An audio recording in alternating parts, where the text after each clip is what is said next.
Utang na loob, Ines. Tulungan mo si Lolong. Diyos ko, buhayin niyo po ang anak ko.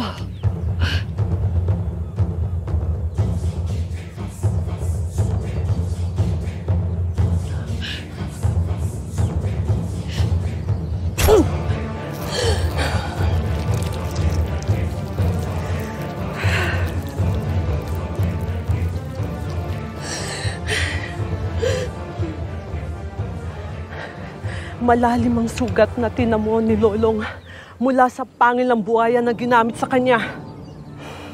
Kaya napuno ang kanyang baga ng dugo. Kaya to hirap huminga. Pero ito'y tinanggal na natin.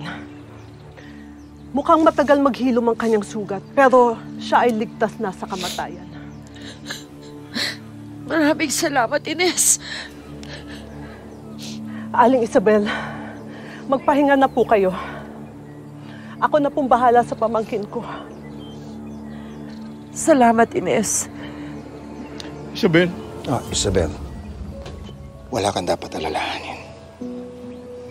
Hanggat nananatili dito si Lolong sa Isla Pangil, hindi namin siya papabayaan. Salamat, Elvin.